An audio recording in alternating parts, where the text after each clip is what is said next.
శాసనసభ ప్రవేశ ద్వారం ఇది. తెలుగుదేశం శాసనసభ్యులందరం కూడా 5 నిమిషాల తక్కువ 9కి వచ్చి సభలు 9 గంటలు జరపాలని చెప్పి నోటీస్ ఇచ్చారు కాబట్టి మేము 5 నిమిషాల తక్కువ 9కే వచ్చాం. ఇప్పుడు 9:10 నిమిషాలు అయింది. శాసనసభ కనీసం బెల్ల కొట్టలేదు. ఎందుకు కొట్టలేదంటే లోపల వైసీపీకి చెందినటువంటి 3 శాసనసభ్యులు ఉన్నారు.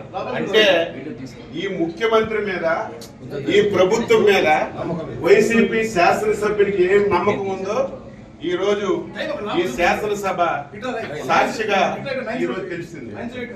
ఏది ఏమైనా సరే ప్రజాస్వామ్యాన్ని నమ్మినటువంటి వ్యక్తులుగా శాసనసభలో మాకు ఏ అవకాశాలు ఇవ్వకుండా ప్రజా సమస్యలు లేవనెత్తకుండా మమ్మల్ని ఎన్ని అవమానాలకు గురి చేసిన ప్రజల గురించి శాసనసభకు వచ్చి మా బాధ్యతని మేము నిర్వహిస్తున్నాం.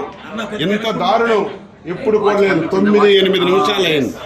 ఇంత దారుణం ఏది ఏమైనా సరే ఈ 5 సంవత్సరాలు ఈ శాసనసభలో ఈ రాష్ట్రానికి ఉపయోగపడినటువంటి ఒక్క చట్టం కూడా చేయలేదు. ఈ శాసనసభలో ఏ చట్టం చేసినా సరే ఈ రాష్ట్ర వినాశనానికి దారితీసిన చట్టాలే చేశారు. అందుకే ఈరోజు ఈ విషయాలన్నీ ప్రజలకు తెలియజేస్తున్నాం. దయ ఉంచి ప్రజలారా ప్రతి ఒక్కరు ఆలోచించండి. శాసనసభ అంటే ఈ రాష్ట్రానికి ఒక దేవాలయం.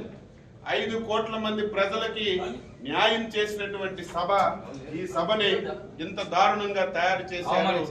ఈ రోజు జగన్మోహన్ రెడ్డి ముఖం చూడాలన్నా, శాసనసభకు రావాలన్నా నీ శాసనసభ్యులే ఈ రోజు రావడం లేదంటే ఇప్పటికైనా సిగ్గు తెచ్చుకోమని చెప్పి ఈ సందర్భంగా కోరుతున్నాం. 10 నిమిషాలు అయింది.